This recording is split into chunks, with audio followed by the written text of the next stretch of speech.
안녕하세요. 크립토TV입니다. 오늘은 비트코인 전문가들의 매수 매도 경험과 가격 예측 등을 차례로 알아보도록 하겠습니다.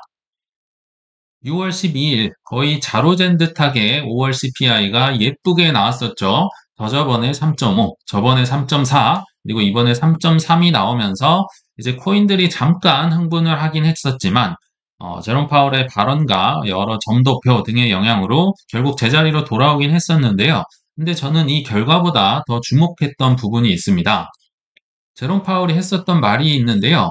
자, 회의 전에 최신 CPI 데이터를 보고 받았다 하는 부분입니다. 6월 12일 아침에 CPI 나왔었던 그 당시에 초기 CPI 수치에 대해 브리핑을 난 받았다. 그리고 FOMC 참가자들, 흔히 말하는 의사결정권자들 있죠. 그분들도 원할 경우 CPI 데이터를 참고해서 받았다고 하는데 당연히 다들 원했겠죠. 그래서 이 경제 전망, 금리 올라요 내려요를 수정할 수 있었다고 하는데 대부분은 수정하지 않는다고 하지만 여기서 제가 주목할 부분은요. 이 친구들이 아침에 받았을까 하는 부분입니다. 제 생각에는요. 전날 저녁에 받지 않았을까? 저는 거의 99%의 확률로 그렇게 예상을 하거든요. 왜냐하면 여러 가지 정황이 있지만 예전에 바이든 대통령도요, CPI 발표 나오기 며칠 전, 하루 전인가 이틀 전인가 그랬어요. 지금 몇 달 전 얘기인데요. 갑자기 나오지도 않았는데 이번 CPI 자신 있다, 이렇게 얘기를 해가지고 이거 무슨 소리지? 알고 있는 거야? 했던 기억이 나는데요. 이 친구들도 물론 결정은 해야 되니까 이거를 데이터를 받아야 되는 건 불가피한 것 같습니다. 그러나 결정은 이들이 함에도 불구하고 이렇게 어마어마한 돈이 되는 정보죠. 전 세계의 주식과 모든 돈을 좌지우지하는 정보를 가장 먼저 들었다. 그러면 오남용의 가능성이 충분히 있다는 거죠. 제가 소설 쓰는 게 아니고요. 예전에 제롬 파월도 이 데이터 등을 통해서 그때 코로나 시절에 다 드러났었잖아요. 먼저 팔고 주식, 먼저 사고 이런 거 다 드러났었고, 또 지금 제니 렐런 재무부 장관도 그 데이터를 통해서 사고 팔았던 거 이미 기사로 수없이 나왔던 거 기억나실 겁니다. 참 불공평하지 않나 이런 생각이 지금 좀 들었었고요. 또 비슷한 예로 최근에 6월 13일자로 바이든 캠프가 그렇게 코인은 사기라고 했던 바이든 캠프가 암호화폐 후원금을 받겠다. 지금 암호화폐 업계들 만나서 긴밀히 논의 중이라고 합니다. 왜냐면 친화적인 스탠스를 취해야 된다 이런 얘기도 있겠지만 하나 참 말이 안 되는 게 이분들이 SEC다 엘리자베스 워렌이다 시켜서 테러다 세탁이다 사기친 돈 지금 테러를 도와준 돈을 내가 후원금으로 받겠다는 얘기를 하고 있는 거죠. 이게 참 얼마나 참 재밌는 소린지. 그래서 제가 볼 때는요.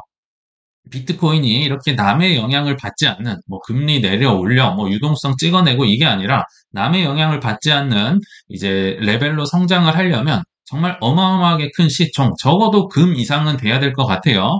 게다가 은행이 없는 결제 피어 투 피어라든지 아니면 개인에서 가게가 은행 좀 거치지 않고 근데 지금 은행들이 코인 사겠다고 난리일 거잖아요. BIS에서도 허용을 했었고 이런 단계로 레벨로 가야만 이제 금 이상으로 또는 화폐, 말 그대로 화폐 이상으로 성장을 하면서 이런 여러 가지 소음에 남의 영향을 타지 않겠다는 생각이 드는데요.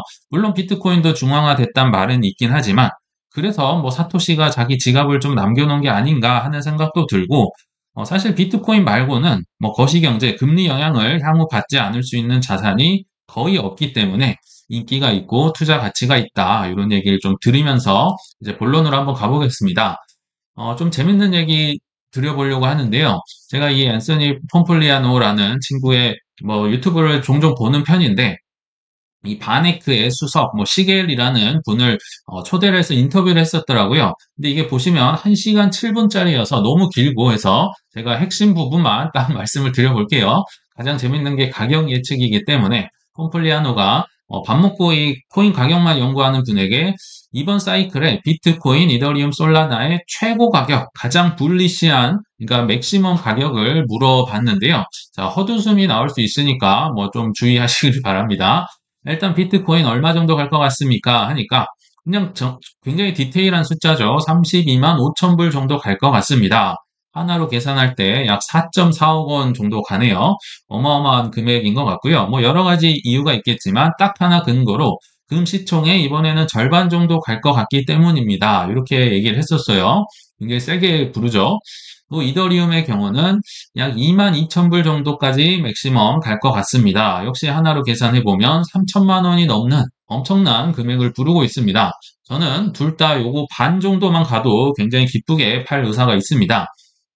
뭐 여러 이유가 있겠지만, 자, 이번 사이클 말고 다음 사이클까지 예상을 하는데요. 2030년까지 이더리움은 이 위의 가격에 무려 33배를 더 갈 것이다. 뭐 엄청난 가격을 지금 불러대고 있고요.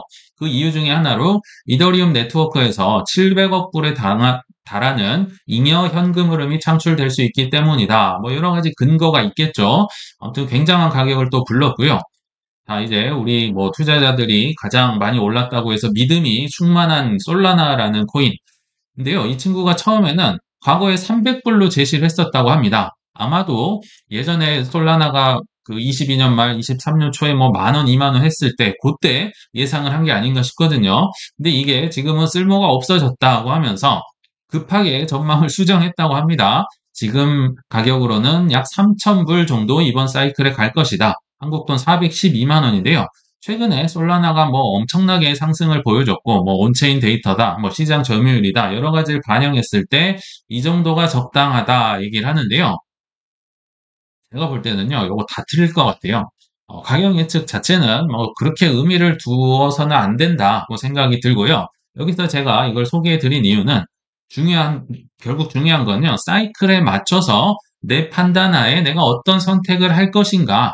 다시 한번 사이클에 맞춰서 이 안에서 내 판단하에 어떤 선택을 할 것인가. 이런 걸 이제 남의 것을 보고 배워야겠죠. 그래서 이런 이제 그럼 어떤 사람을 좀 참고를 하면 좋을까 싶어서 이제 두 번째 분, 사실 윌 클레멘테라는 분석가가 있는데요. 이 친구를 이제 폼폴리아노가 두 번째 인터뷰에서 또 초대를 한 거예요. 근데 뭐 이렇게까지 윌 클레멘테가 전 젊은지는 처음 알았거든요. 분석가긴 한데, 근데 저는 이분보다는 그냥 폼폴리아노가 질문하면서 했던 얘기가 더 와닿아서 그 얘기를 좀 해보려고 합니다. 게스트 말보다 제가 더 주목했었던 폼폴리아노의 뭐 매수나 매도 코인이 있다고 하는데요. 자, 하나씩 말씀드려볼게요. 비트코인, 뭐, 말 안 해도 많이 들고 있겠죠. 많이 보유 중인데, 뭐, 지금도 팔 계획 없고, 앞으로도 팔 계획 없다. 손자들을 줄 것이다. 이런 얘기를 합니다. 근데 이게 뭐 또 함부로 따라 해선 안 되겠죠. 이 얘기가 되려면요. 일단 이 돈이 평생 없어도 나는 먹고 살 돈이 따로 어디선가 나온다는 뜻입니다. 그렇기 때문에 이런 거 뭐 맥시멀리스트들 하는 거 함부로 따라 하셨다가 나중에 하락장 맞고 굉장히 힘들어질 수 있다. 저도 이 레벨이 아직 아닙니다. 그래서 이렇게 됐으면 좋겠는데 쉽지는 않겠다는 생각이 들었고요.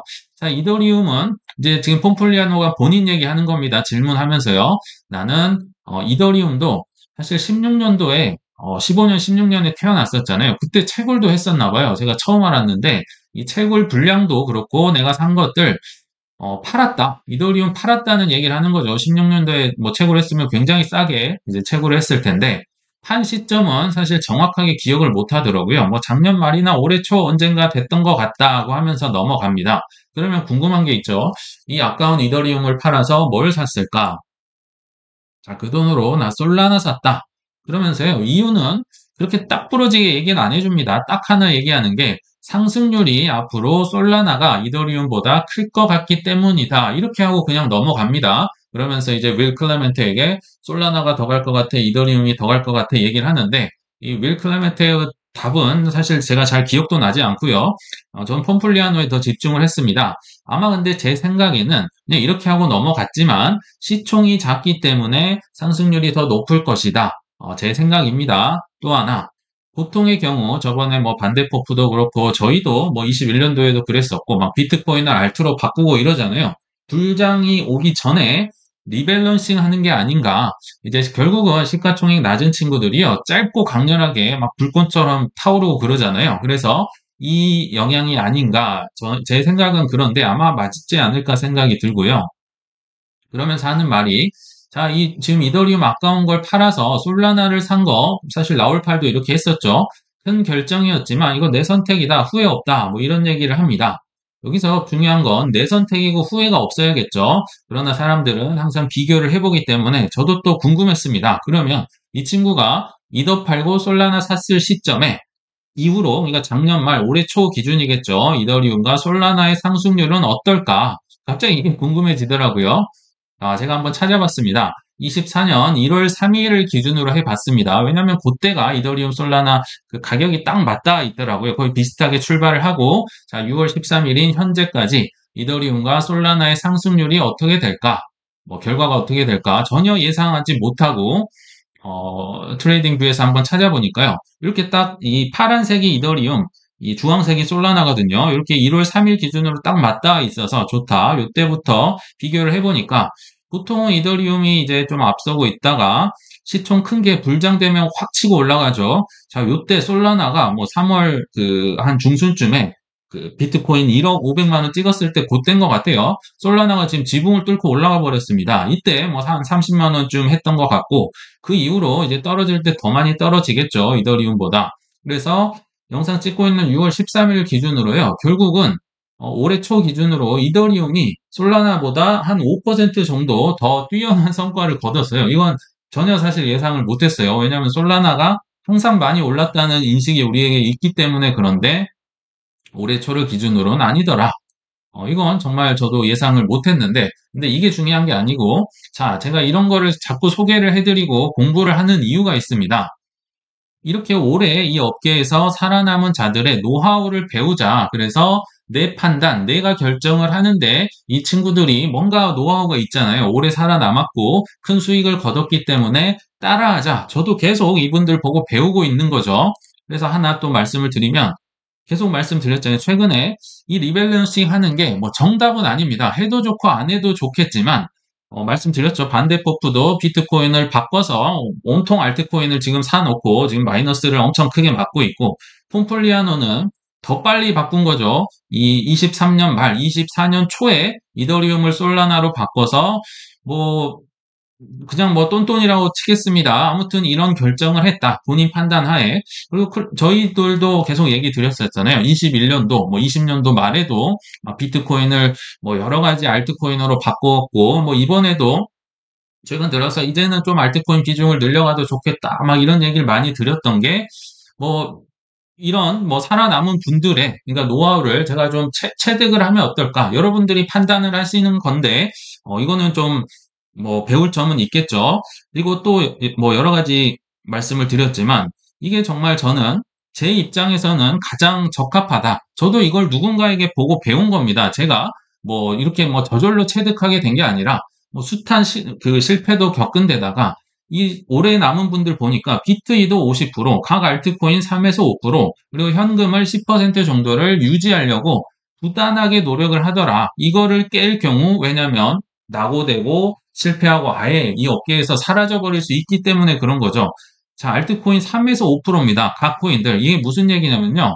한 10개, 20개 알트코인을 잘게 사서 이 중에 뭐 20개를 샀다면 한 많아야 2개, 3개? 뭐 솔라나 같은 게 계속 나올 수 없죠. 보통의 경우는 다 뭐 엄청난 하락 기록하겠지만 몇 개가 터지더라. 그거를 기대하고 하는 건데 그냥 알트코인 막 한 번에 막 몰빵을 하고 이러시면 힘들더라. 계속 얘기를 드렸던 게 그런 거예요. 근데 항상 그분들이 하는 말이 난 그 정도 아닌데 나 뭐 한 300만 원, 500만 원 할 거고 나 그렇게까지 고생 안 할 거다. 나는 그냥 짧게 먹고 빠질 거다. 다들 이렇게 하잖아요. 근데 그 자체가 전제가 잘못됐다. 왜냐하면 그게 부동산이면 가능할 것 같아요. 부동산은 아파트 보통 사실 때 개미 대 개미의 싸움입니다. 물론 법인도 있겠지만 그 법인조차도 그냥 개미들이 세운 법인인 거죠. 그러나 우리의 코인, 주식 이런 건 다릅니다. 우리 플레이, 우리 게임장 안에요. 오른쪽 고개 돌려보면 레리 핑크가 카드 치고 있고요. 왼쪽 돌려보면 종필이 형이 카드 치고 있어요. 저 맞은편에 시타델, 헤지펀드, 뭐 조지 서로스, 레이 달리오 이런 친구들과 지금 우리는 같은 게임판에 있는데요. 레리 핑크에게 나 좀만 그 몇백만 원밖에 안 했는데 조금만 내가 이 단기간에 땡기거나 나가야 되거든. 너 좀 양보해 줄 수 있겠어? 이런 상황이 아닙니다. 우린 지금 같은 플레이를 그들과 하고 있기 때문에 이렇게 공부를 하는 거다. 뭐 잠깐 뭐 나는 알트가 뭐 조금이니까 알트 몰빵. 그래서 적더라도 이 비중을 유지하는 게 좋겠다. 저는 뭐 이렇게 좀 생각이 듭니다. 자, 그래서 결론이 왔는데요. 오늘은 테슬라 돈나무 언니의 기사로 좀 마무리를 해보려고 하는데요. 이런 기사가 있었죠. 뭐 돈나무 언니가 테슬라 5년 후에 주가 뭐 $2,600 한 15배 간다. 뭐 이런 또 뭐 약간은 식상할 수 있는 기사가 떴었는데요. 여기서 주목할 부분이 또 따로 있습니다.